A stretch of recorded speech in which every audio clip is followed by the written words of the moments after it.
యోహాను సువార్త 15వ అధ్యాయం 1వ వచనం.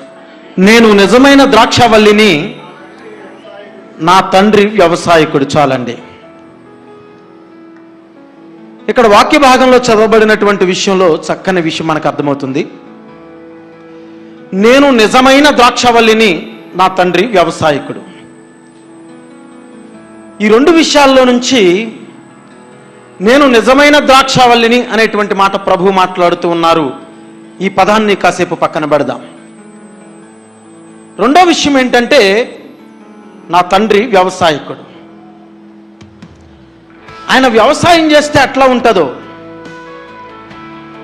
ఆయన వ్యవసాయం చేసేది లాభం కోసం కాదు, ఫలం కోసం. ఫలాన్ని ఆశించి మాత్రమే ఆయన వ్యవసాయం చేస్తాడు, లాభాన్ని ఆశించి కాదు. సాతాను వ్యాపారం చేస్తాడు,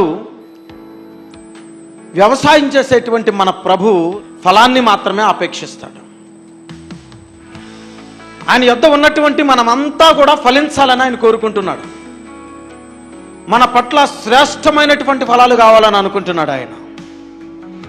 ఆ ఫలాలు ఎట్లా ఉండాలి అని అంటే అద్భుతంగా ఉండాలని ఆయన ఆశ. మనం ఫలించినట్లుగా మరి ఇంకెవరు ఫలించకూడదు. మనం ఫలించి అభివృద్ధి చెందినట్లుగా ఇంకా ఎవరు అభివృద్ధి చెందడానికి లేదు. ఎవరు వ్యవసాయం చేస్తే ఇట్లా ఉంటాము అని అంటే, పరలోకపు తండ్రి వ్యవసాయం చేస్తే మనం తప్పనిసరిగా అట్లా ఉంటాం.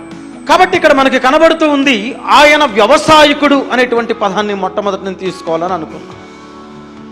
నా తండ్రి వ్యవసాయకుడు, ఫలాన్ని మాత్రమే ఆశించేటువంటి వ్యవసాయకుడు, లాభాన్ని కాదు. సాతాను వ్యాపారం చేస్తాడు, మనుషులను అనేక చోట్ల అమ్మివేస్తాడు, అనేక మందికి ఫలాన్ని అమ్మివేస్తాడు. వాడు కేవలం మాటలు మాత్రమే మారుస్తాడు. వ్యవసాయం చేసేవాడు మాటలు మారిస్తే వ్యవసాయం జరగదు. వ్యవసాయం చేసేటువంటి వాడు చెమట చిందించాలి. వ్యవసాయం చేసేటువంటి వారు రాత్రనక పగలనక కష్టపడాలి. వ్యవసాయం చేసేటువంటి వారు కాలాన్ని బట్టి మరొక కాలం వరకు ఎదురు చూడాలి. పంట వేసిన వెంటనే ఫలాన్ని గొయ్యరువారు. పంట వేసిన తర్వాత కొంత సమయం పడుతుంది వారు ఫలాన్ని గొయ్యడానికి. వారు ఫలాన్ని కోసేంత వరకు చాలా కష్టపడతారు. నీళ్లు పెడతారు, ఎరువు వేస్తారు, ఇంకా ఎన్నో కార్యక్రమాలు చేస్తారు వాళ్ళు.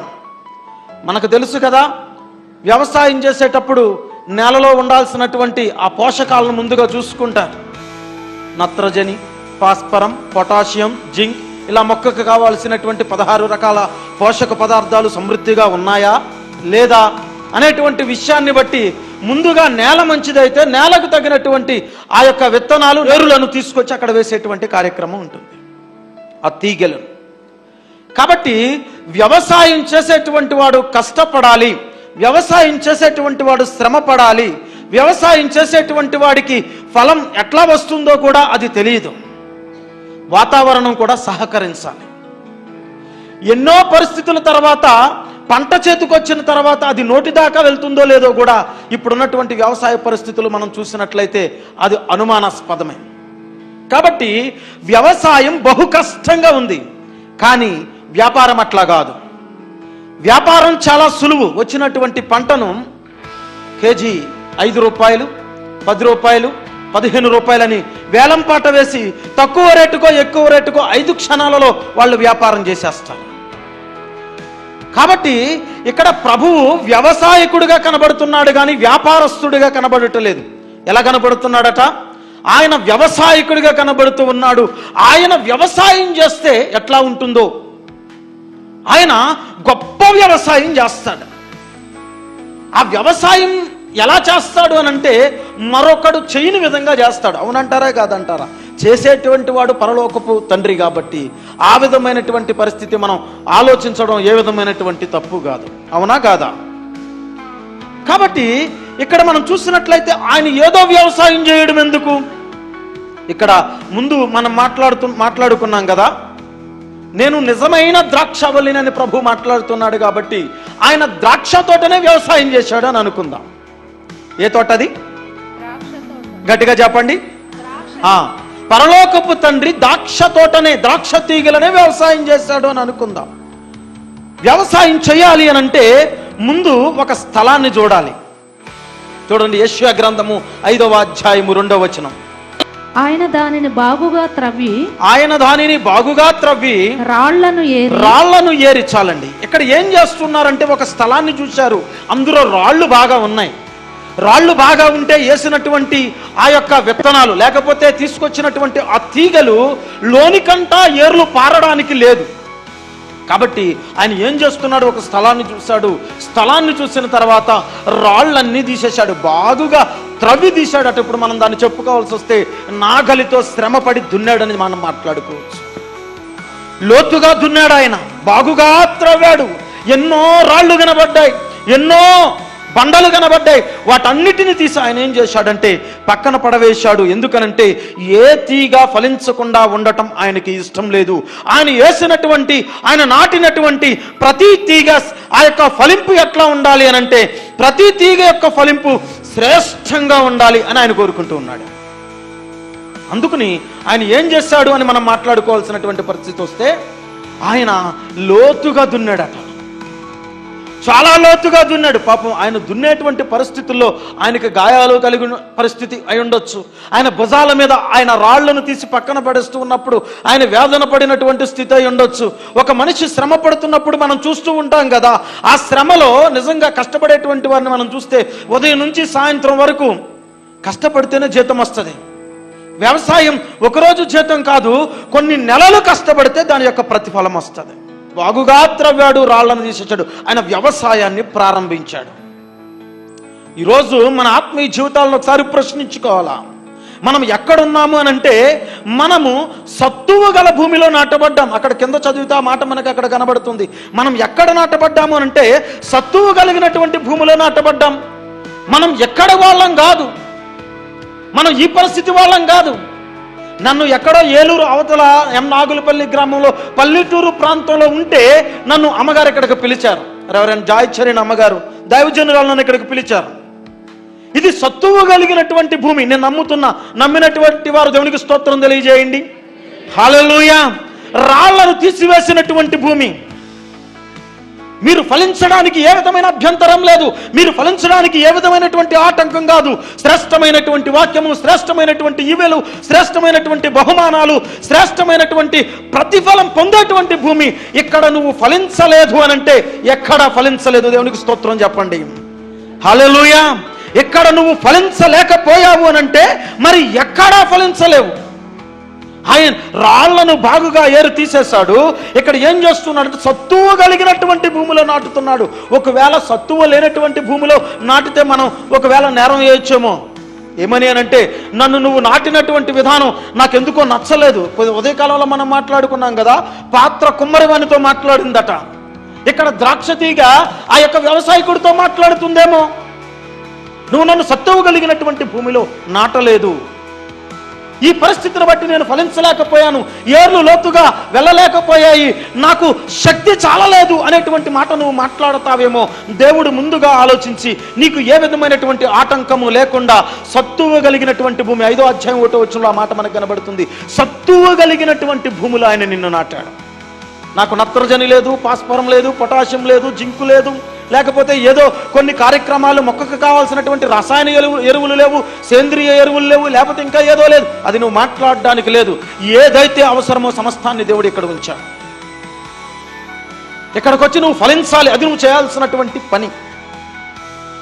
దేవుడు సమస్తాన్ని సిద్ధపరిచాడు, సత్తువ కలిగినటువంటి భూమిలో ఉంచాడు. ఇర్మియా గ్రంథం 2వ అధ్యాయం 21వ వచనం.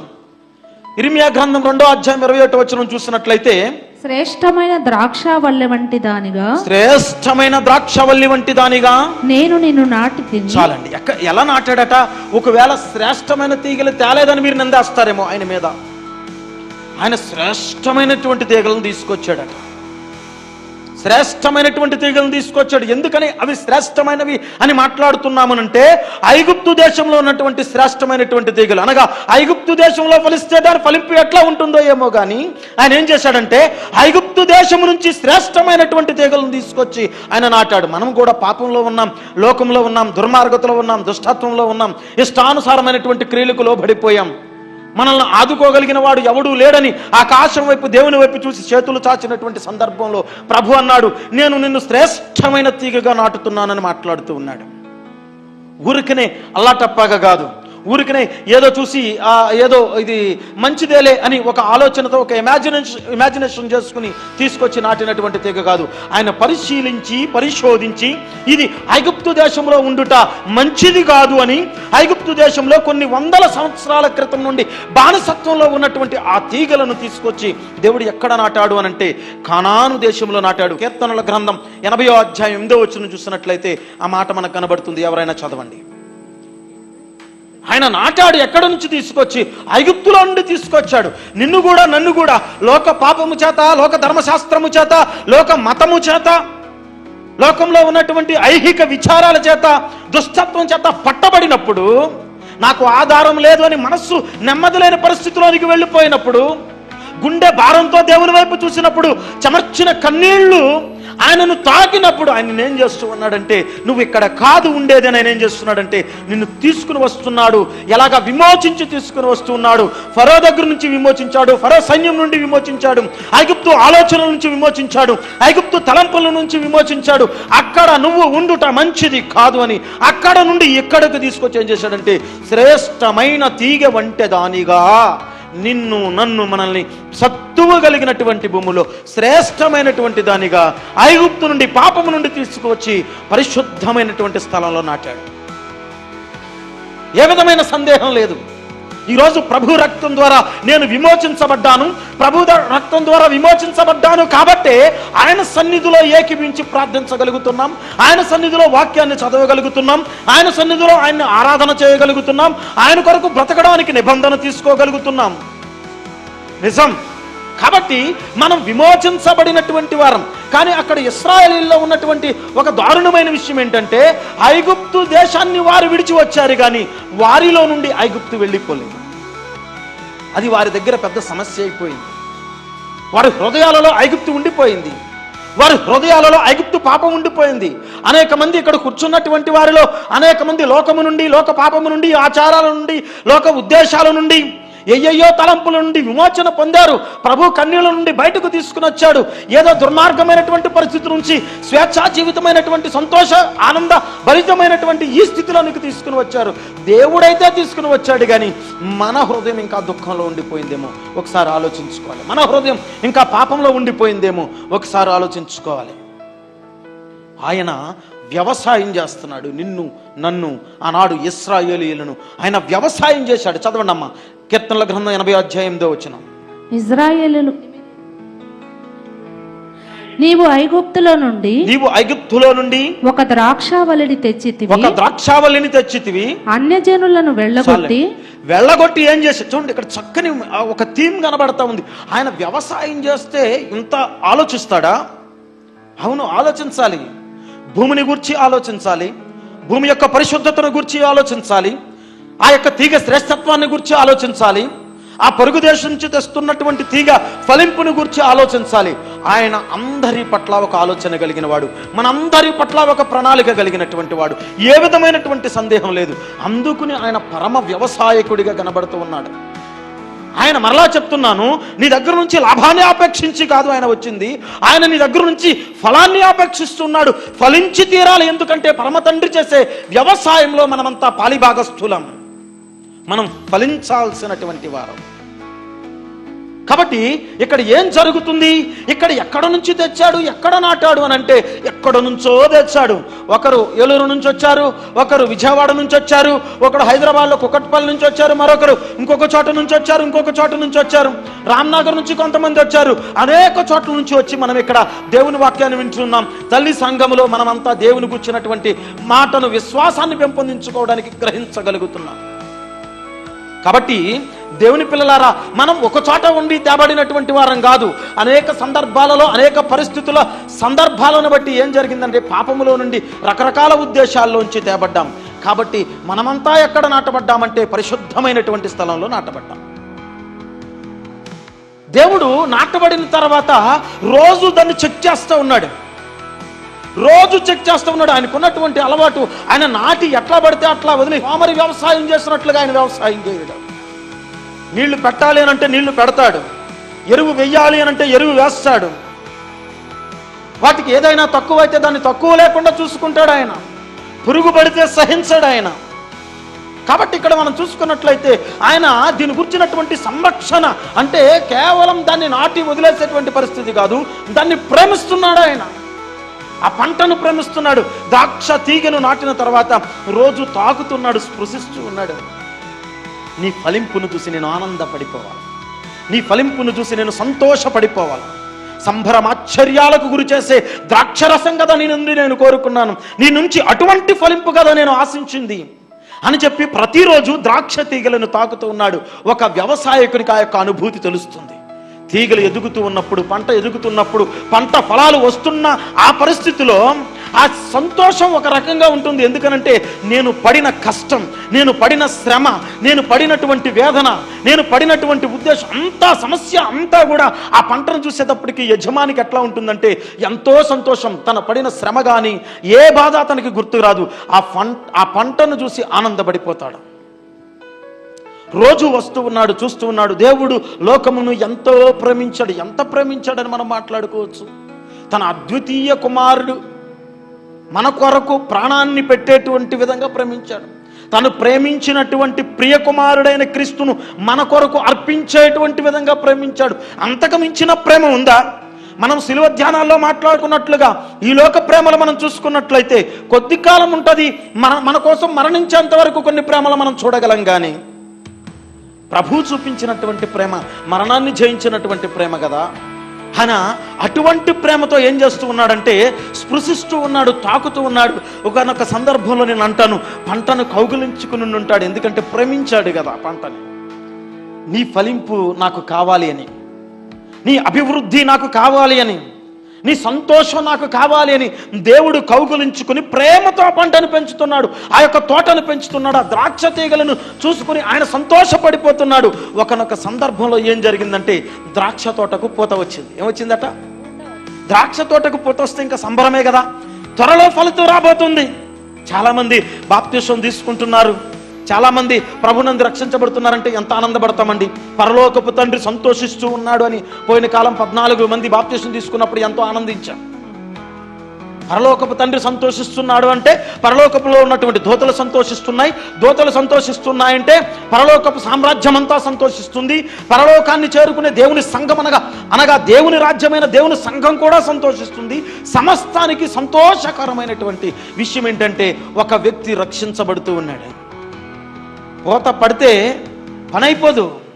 పూతను చూసి ఫలాలను ఊహించుకోవద్దు ఎప్పుడు కూడా. కొన్ని లక్షలు కోట్ల విషయాలు ఎప్పుడన్నా మామిడి చెట్టును ఎప్పుడన్నా చూసారా? దాని పూత ఒకనొక సందర్భంలో చూసినట్లయితే చెట్టు మొయ్యగలదా అన్నట్లుగా దాని యొక్క పూత కనబడుతుంది, విస్తారంగా కనబడుతుంది. కానీ దాని ఫలాలు చూసే సమయానికి బహు కొద్దిగా ఉంటాయి. పూతంతా రాలిపోతుంది. కొన్ని పురుగులు తినేస్తాయి, కొన్ని పక్షులు తినేస్తాయి, కొన్ని చీమలు తినేస్తాయి. దారిని అట్టుపోయేవాడు వచ్చి తుంచుతాడు, ఇటుపోయేవాడు వచ్చి తుంచుతాడు. ఏదో కార్యక్రమాలు జరుగుతాయి. పంట సరైన ఆశించిన రీతిలో రానటువంటి పరిస్థితులు మనం చాలా చూస్తూనే ఉంటాం.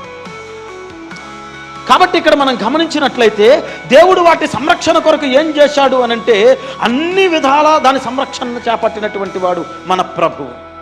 అందుకని అంటాడు, ఏమంటాడంటే ఆయన అడవి పంది. చూడండి కీర్తనల గ్రంథం 80వ అధ్యాయం 13వ వచనం. అడవి పంది దాన్ని పెకలించుచున్నది. ఏం చేస్తుందంటే అడవి పంది దేవుడు వేసిన ద్రాక్ష తోటను గురించి అక్కడ మాట్లాడుతూ ఉన్నాడు. అడవి పందులు వచ్చి ద్రాక్ష తోటలను పెకలిస్తూ ఉన్నాయి. పొలములోని పశువులు దాన్ని తినివేయుచున్నాయి. చాలండి, దానిని తినివేయుచున్నాయి. అక్కడ చూసినట్లయితే అడవి పందులు, పొలంలోని పశువులు ఏం చేస్తున్నాయి?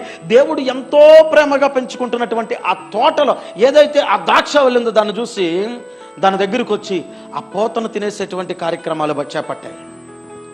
ఈరోజు సంఘం అభివృద్ధి చెందుతూ ఉన్నప్పుడు ఎంతోమంది అడవి పందులు వస్తూ ఉంటారు, అబద్ధ బోధకులు వస్తూ ఉంటారు, దేవుని వ్యతిరేకమైన ఆలోచన కలిగినటువంటి వాళ్ళు వస్తూ ఉంటారు, సంఘానికి వ్యతిరేకమైనటువంటి ఆ యొక్క విత్తనాలు వేసేటువంటి వాళ్ళు వస్తూ ఉంటారు, దేవుని ఉద్దేశాన్ని పాడు చేసేటువంటి వాళ్ళు వస్తూ ఉంటారు.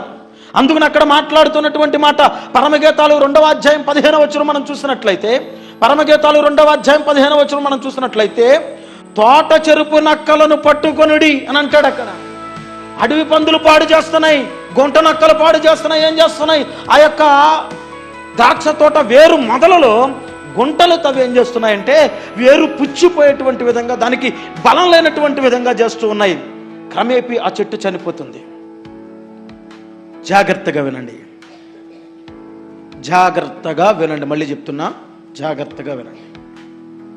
నేను 1, 2, 3 సార్లు చెప్తాను, తర్వాత మరోలా చెప్తాను. దేవునికి స్తోత్రం చెప్పండి ఒకసారి. హల్లెలూయా. కాబట్టి అక్కడ మనం చూసినట్లయితే అడవి పందులు దాన్ని పెకలిస్తూ ఉన్నాయి. ఇక్కడ చూసినట్లయితే చూడండి అమ్మా, మాట చదవండి అమ్మా. పరమగీతాలు 2వ అధ్యాయం 15వ వచనం. పూతపట్టి ఉన్నవి ద్రాక్ష తోట చెరుపు నక్కలను పట్టుకుని చక్కగా ఫలింపును చూసి దేవుడు సంతోషిస్తున్న సందర్భంలో గుంట నక్కలు చేరాయి. మధ్యలో పాడు చేసేటువంటి గుంట నక్కలు చేరాయి, మొక్కను చంపేసేటువంటి గుంట నక్కలు చేరాయి. కొన్ని సందర్భాల్లో పురుగులు పంటను పాడు చేస్తున్నాయి, కొన్ని సందర్భాల్లో అడవి పందులు పెకలిస్తూ ఉన్నాయి. సంఘాన్ని పాడు చేస్తున్నారు, కుటుంబాలను పాడు చేస్తున్నారు, పరిస్థితులను పాడు చేస్తున్నారు, సహవాసాన్ని పాడు చేస్తున్నారు, దేవుని ప్రేమను పాడు చేస్తున్నారు, దేవుని ఉద్దేశాన్ని పాడు చేస్తున్నారు. వారి యొక్క ఉద్దేశము, వారి యొక్క తలంపు అంతా కూడా దేవునికి వ్యతిరేకమైనటువంటి తలంపులతో కాపాడుతుంది. అందుకుని ఆ తోట సంరక్షణ విషయమై దేవుడు ఏం చేస్తూ ఉన్నాడంటే శ్రేష్టమైనటువంటి తీగను తేవడం మాత్రమే కాదు, సత్తువు కలిగినటువంటి భూమిని ఏర్పాటు చేయడం మాత్రమే కాదు, బాగుగా దున్ని ఆ రాళ్లను తీయడం మాత్రమే కాదు, ఆయన ఆ వ్యవసాయం పట్ల భారాన్ని కలిగి అడవి పందులను తరిమివేస్తున్నాడు. ఇంకా మనం చూస్తున్నట్లయితే తోట చెరిపేటువంటి నక్కలను పట్టుకుంటున్నాడు. ఆయన వాటిని తరిమేసిన తర్వాత ఏం చేశాడంటే కీర్తనల గ్రంథం 80వ అధ్యాయం 12వ వచనంలో కంచిని ఏర్పాటు చేశాడట. ఎందుకంటే తోట పాడవకూడదు కదా, అడ్డమైన జంతువులు వస్తే సంఘం పాడైపోతుంది. అడ్డమైన వాళ్ళు, అడ్డమైన పరిస్థితిలో ఉన్నటువంటి వారు, తోట చెరిపేటువంటి వాళ్ళు లోనికి ప్రవేశించడానికి ప్రవేశం లేదు. ఆయన కంచి వేశాడు. మరొక సందర్భంలో రాయబడినటువంటి మాట, ఆయన గోడ కట్టాడు. అదే వాక్యంలో మనం ఆ మాటను మనం చూస్తాం. ఆయన గోడ కట్టాడు, కంచి వేశాడు. వాటి యొక్క సంరక్షణ మనం చూస్తున్నట్లయితే ఎంత గొప్ప ప్రతిఫలాన్ని దేవుడు ఆశిస్తున్నాడో వాటి యొక్క సంరక్షణ చూస్తే మనకు అర్థమవుతుంది. జాగ్రత్త గమనించండి.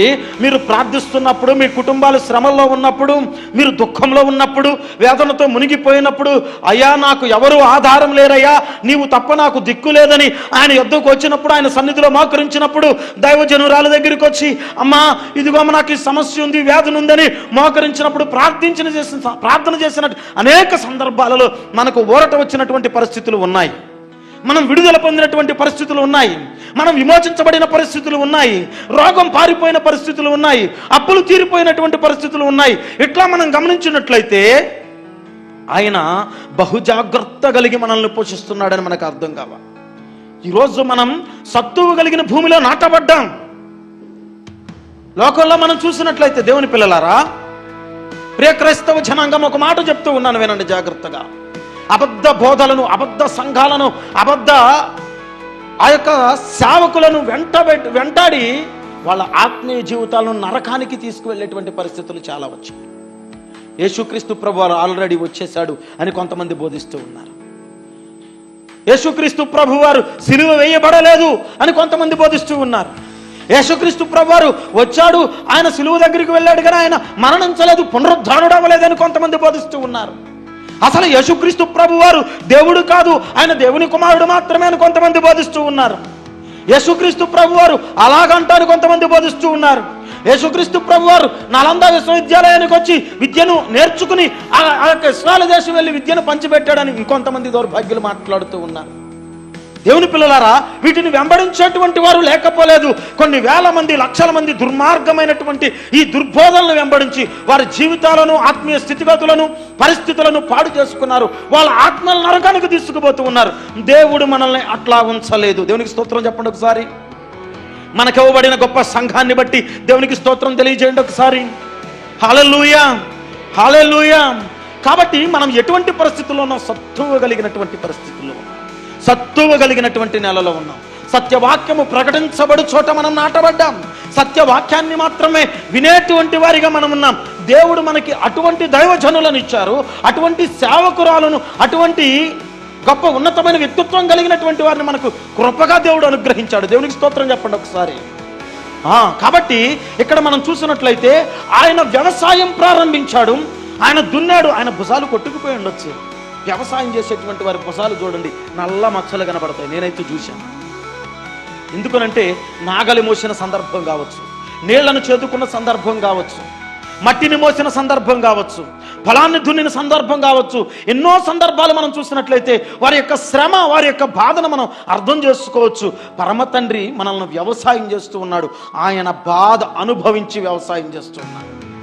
ఆయన ఎంత అనుభవించాడు బాధ అనంటే, ఆయన కుమారుని నీ కొరకు నా కొరకు బలిచ్చాడు అనంటే ఊరికనే ఆయన బాధపడకుండా బలిచ్చాడు అని అనుకుంటున్నారా? బలిగా ఆయనను బాధపడకుండా బలి అంగీకరించాడు అని అనుకుంటారు. వేదనతో ఆయన హృదయం నొచ్చుకుపోయింది. ఆయన ఎంతో దుఃఖించాడు, తండ్రి దుఃఖించాడండి. ఈరోజు దేవుని ఆత్మ మీతో మాట్లాడుతుంది. ఆయన శ్రమను గుర్తించాలి. నువ్వు ఆయన వ్యవసాయంలో, మరలా చెప్తున్నాను, ఒక భాగమై ఉన్నావు. ఆయన రాళ్లను త్రిసి పక్కన పడేశాడు. ఆయన ఐగుప్తులో నుండి పాపపు స్థితిలో ఉన్నటువంటి నిన్ను పరిశుద్ధమైనటువంటి స్థలానికి తీసుకుని వచ్చాడు. శ్రేష్టమైన వ్యక్తిగా నిన్ను మార్చడానికి, శ్రేష్టమైన తీగగా నిన్ను ఇక్కడ నాటాడు. సత్తువ కలిగినటువంటి భూమిలో సత్యవాక్యము ప్రకటించబడు చోట నిన్ను ఆయన ఎత్తిపట్టుకున్నాడు. అడవి పందులు వచ్చాయి చాలా సందర్భంలో, గుంటనక్కలు వచ్చాయి చాలా సందర్భంలో. వాటిని తరిమి కొట్టాడు, చుట్టూ కంచెను వేశాడు, చుట్టూ గోడను కట్టాడు. ఫలింపు ఎట్లా ఉండాలి చెప్పండి ఒకసారి? ఫలింపు ఎట్లా ఉండాలి చూడండి. పరమగీతాలు 8వ అధ్యాయం 2వ వచనం చూస్తే ఒక అద్భుతమైనటువంటి మాట, పదజాలను అక్కడ వాడుతూ ఉంటాడు. ద్రాక్షరసం యొక్క ఫలింపును గురించి, నేను నీకు మార్గదర్శి నవుదును, నా తల్లి ఇంట చేర్చుదును, నీవు నాకు ఉపదేశం చెప్పుదువు, సంభార సమ్మేళిత ద్రాక్షరసమును. అంటే ద్రాక్షరసంలో శ్రేష్టమైన ద్రాక్షరసం ఉంది. అది ఎట్లాంటిది అంటే సంభార సమ్మేళిత ద్రాక్షరసం. అంటే దాని యొక్క ఫలాలు ఎట్లా ఉంటాయి అని అంటే, నిజంగా కానాను దేశంలో ఒక ద్రాక్ష గెల ఎలా తీసుకుని వెళ్ళారట? ఇద్దరు మోసుకుని వెళ్ళారట. ఆ విషయాన్ని మనం చదువుకున్నాం అనేక సందర్భాలు. ఒక ద్రాక్ష గెలను ఇద్దరు మోసుకుని వెళ్ళారట. అంటే అంత శ్రేష్టమైనటువంటి ద్రాక్షవల్లిగా మీరు ఫలించాలి ఆయన కోరుకుంటున్నాడు. సంభార సమ్మేళిత ద్రాక్షరసంగా ఉండాలని ఆయన కోరుకుంటూ ఉన్నాడు. ఒకవేళ దేవుడు వ్యవసాయం చేస్తున్నాడు కదా, ద్రాక్షవల్లి దేవుడు నిన్ను వ్యవసాయం చేస్తున్నాడు కదా, నువ్వు ఎట్లా ఫలిస్తావు అని మనం నిజంగా ద్రాక్షవల్లిని అడిగితే అదేం మాట్లాడొద్దో చెప్తా తెలుసా మీకు? ద్రాక్షవల్లి మాటలోనే విందాం. న్యాయాధిపతుల గ్రంథం 8వ అధ్యాయం 13వ వచనం చూస్తే సాక్షాత్తు ద్రాక్షవల్లి మాట్లాడుతుంది అక్కడ ఉపమాన రీతిగా. న్యాయాధిపతుల గ్రంథం 8వ 13వ వచనం, 9వ అధ్యాయం 13వ వచనం.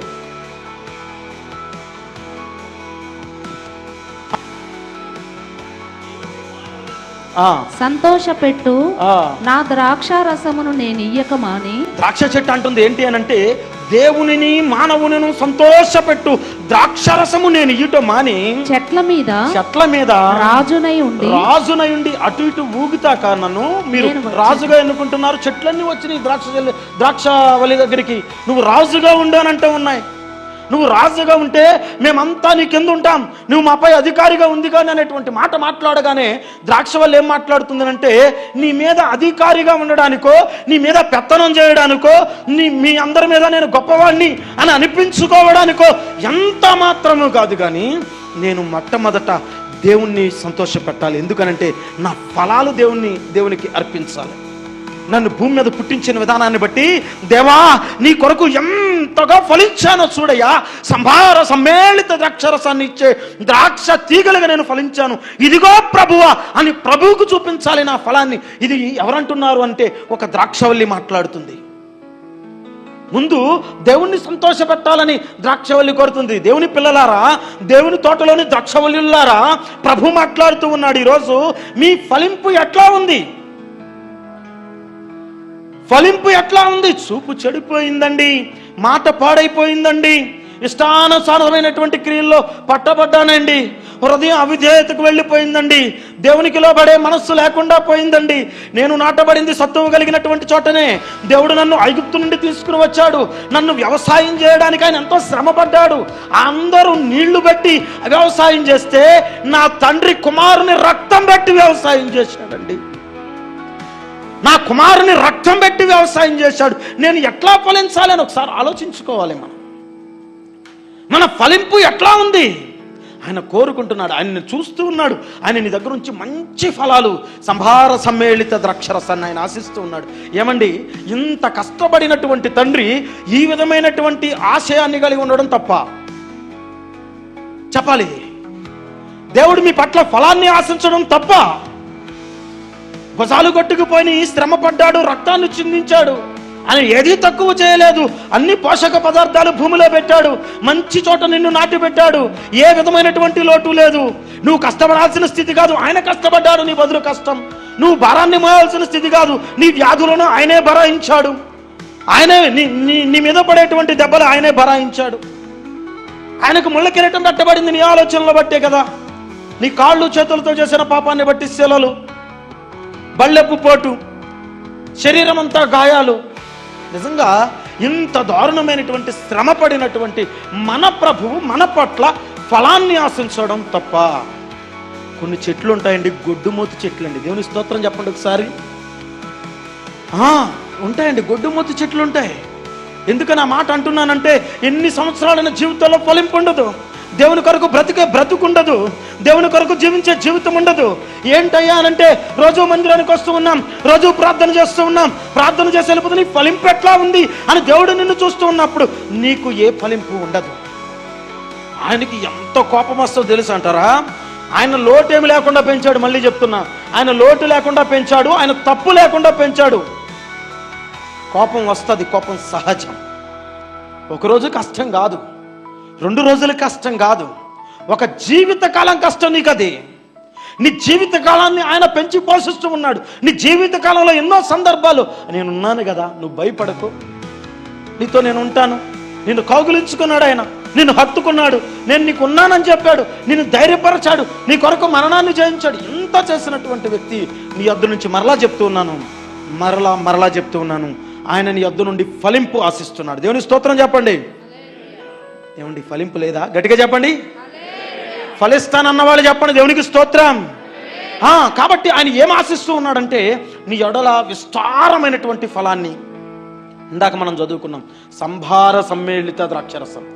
న్యాయాధిపతుల గ్రంథంలో మనం చూసాం, దేవునిని మనుషులను సంతోషపెట్టు ద్రాక్షరసము నేను ఇయ్యుట మాని మీ మీద అటు ఇటు ఊగడానికి కాదు. చాలామంది చూడండి, వాళ్ళలో ఉన్నటువంటి లోపాలను సరిదిద్దుకోరు, ఎదుటివారిలో ఉన్నటువంటి లోపాలను సరిదిద్దేటువంటి కార్యక్రమాన్ని చేపడతారు. అది పెద్ద యజ్ఞంగా పట్టుకుంటారు. అందులో ఏ విధమైనటువంటి కాంప్రమైజ్ అవ్వరు. వారి గురించి మాట్లాడుకునేటప్పుడు వాళ్ళు ఎట్లా మాట్లాడతారు అని అంటే, ఒక న్యాయవాదిలాగా మాట్లాడతారు. ఎదుటి వారి గురించి మాట్లాడేటప్పుడు ఎట్లా మాట్లాడతారు అని అంటే, ఒక జడ్జి లాగా మాట్లాడతారు. మనిషి పరిస్థితులు అట్లా అయిపోయినాయి. కాబట్టి ఎప్పుడు ఎదుటి వాళ్ళ మీద అటు ఇటు పోగడానికి కాదు, మన సొంత ఫలింపు దేవుని పట్ల ఎట్లా ఉంది. మనం దేవుణ్ణి సంతోషపెడుతున్నామా, దేవుణ్ణి దుఃఖ పెడుతున్నామా? మరి దేవుని తోట ఎట్లా ఉందో చూసేద్దాం. మనం దేవునికి స్తోత్రం తెలియజేయండి. హల్లెలూయా. చూడండి దాని ఫలింపు ఎట్లా ఉంది అని అంటే, చూడండి యెషయా గ్రంథం 5వ అధ్యాయం 2వ వచనం చదువుతూ ఉండండి. 2వ వచనం. ఆయన దానిని బాగుగా త్రవ్వి రాళ్లను ఏరి అందులో శ్రేష్టమైన ద్రాక్ష తీగలను నాటించెను. దాని మధ్యను బురుజు ఒకటి తవ్వించాడు. ఎందుకు వేయించాడు? బురుజు ఒకటిని చిన్న తొట్టి చేయించాడట. ఎందుకంటే ఇవి తప్పనిసరిగా ఫలిస్తాయి. ఏమంటే ఇక్కడ ఉన్న వాళ్ళు ఫలిస్తారు కదా, ఇవి తప్పనిసరిగా ఫలిస్తాయి. ఆ ద్రాక్ష పండ్లన్నీ తీసుకొచ్చి ఆ బురుజులో వేసి త్రొక్కుతూ ఉంటే అందులోంచి ఏమొస్తుంది అని అంటే, ద్రాక్షరసం ఆ తొట్టులోనికి వస్తూ ఉంటుంది. పక్కన చిన్న తొట్టు ఉంటుంది, పెద్ద బురుజు ఉంటుంది.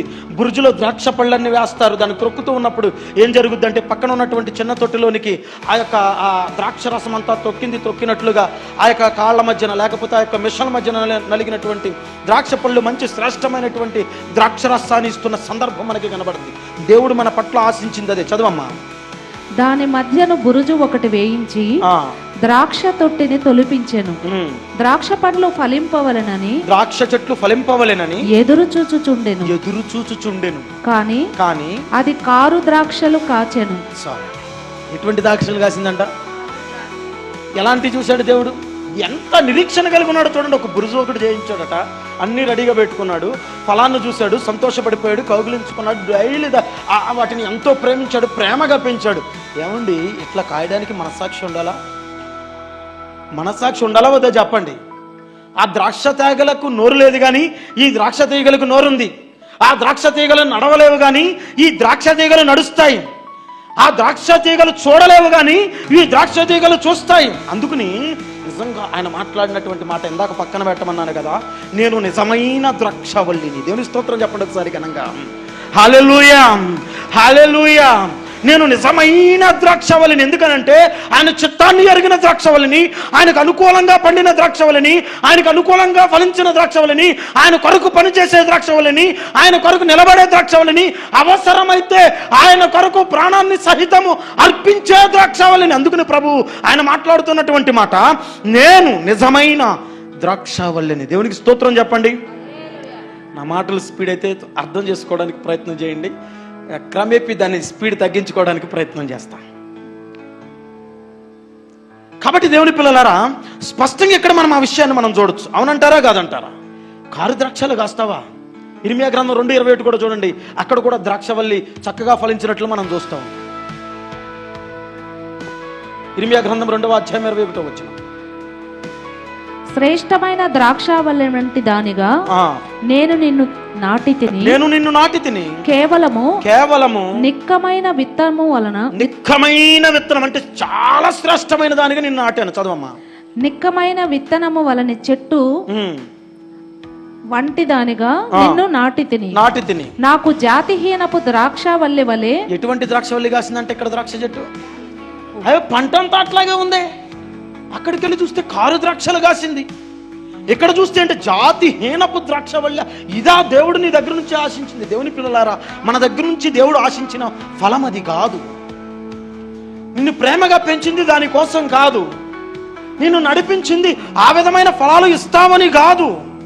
ఆయన ప్రేమగా చూసింది, నీ కొరకు ప్రాణాన్ని సహితము అర్పించింది. ఆయన నిజంగా ఎంత దారుణమైన వెన్నుపోటు అంటారు అది. దేవుడు ఎంత బాధపడతాడు, ఎంత వేదనకు గురి చేయబడతాడు. ద్వితీయోపదేశకాండము 32:32 అక్కడ ఏం కనబడతాయి అంటే పిచ్చి ద్రాక్షలు కనబడతాయి, వెర్రి ద్రాక్షలు. ఏ ద్రాక్షలట చదవవసరం లేదమ్మ, రాసుకో. పిచ్చి ద్రాక్షలు కనబడతాయి. ఇంకా మనం చూసినట్లయితే 2వ రాజుల గ్రంథం 4:39 వెర్రి ద్రాక్ష తీగలు, అక్కడ వెర్రి ద్రాక్ష ఆకులు తీసుకొచ్చి వంట వండడానికి కార్యక్రమం చేసినట్లుగా కనబడుతుంది. అక్కడ స్పష్టంగా మనం చూడొచ్చు, దైవజనుడు ఆ కొండలో విషయం ఉంది అని అక్కడ మాట్లాడినటువంటి సందర్భం దైవజనుడు మాట్లాడినట్టుగా మనకి కనబడతాం. ఎక్కడ చూసినా ఏముంది? ఎక్కడ చూసినా కారు ద్రాక్షలు, ఎక్కడ చూసినా జాతిహీనపు ద్రాక్షలు, ఎక్కడ చూసినా వెర్రి ద్రాక్షలు, ఎక్కడ చూసినా పిచ్చి ద్రాక్షలు. దేవుని యొక్క చిత్తం పాడు చేసేశారు మనుషులందరూ కలిపి. అందుకని ఒక ద్రాక్ష తీగ నిలబడింది. ఏంటంటే, తండ్రి నీ చిత్తాన్ని నేను నెరవేరుస్తాను, నీ కొరకు నేను ఫలిస్తా. ఎంత ఫలిస్తాను అని అంటే, నేను ఫలిస్తానుగా ఒకసారి చూడు, మరణాన్ని జయించేంత. అందుకని ఇక్కడ మనం చూసినట్లయితే ఇక్కడ వీటన్నిటి మీద దేవుని యొక్క తీర్పు కనబడతా ఉంది. కీర్తనల గ్రంథం 78:47 వడగండ్ల చేత నేను ఆ ద్రాక్ష తోటను పాడు చేసేదనని ప్రభు మాట్లాడుతూ ఉన్నాడు. యెషయా గ్రంథము 5:5-7 మనం చదివినట్లయితే 5-7 గోడ పడగొడతానంటున్నాడు, కంచి తీసివేస్తానంటున్నాడు, వర్షం రాకుండా చేసి ఆ ద్రాక్ష తీగలన్నిటినీ కూడా ఎండగొడతానని మాట్లాడుతూ ఉన్నాడు. ఆయన కోపం వచ్చేసింది, భయంకరమైనటువంటి ఉగ్రుడైపోయాడు. ఆకాశం నుంచి వడగళ్ళ పడడానికి సిద్ధంగా ఉన్నాయి, వర్షం ఆగిపోయింది, ఫలింపు ఆగిపోయింది, దేవుని ప్రేమ ఆగిపోయిందనే చెప్పాలా. దేవుని ఉగ్రత ప్రారంభమైంది. దేవుడు నీకు సమీపముగా ఉండగానే నువ్వు దేవునికి మొరపెట్టు, ఆయన నీకు దగ్గరగా ఉండగానే ఆయన వైపు తిరిగి. లేదంటే నువ్వు ప్రార్థించినా, అరచినా, గోజాడినా అవకాశం లేనటువంటి పరిస్థితులు వస్తాయేమో. తండ్రి ఒక్క ఆశీర్వాదమైనను లేదా? ఎవరన్నారు ఈ మాట? ఏశావు. ఒక్క ఆశీర్వాదం కూడా లేదు కుమారుడు. పరిస్థితి దాటిపోయిన తర్వాత నీకేది మిగలదు. ఆ యొక్క ఇస్కరియోతు యోధ పరిస్థితి దాటిపోయింది, గురేసుకుని చచ్చాడు. ఆ యొక్క పరిస్థితి దాటిపోయిన తర్వాత వారి యొక్క పశ్చాత్తాపం ఉపయోగపడదు. కాబట్టి దేవుని పిల్లలారా, ఇక్కడ చాలా జాగ్రత్తగా మనం గమనించాలి.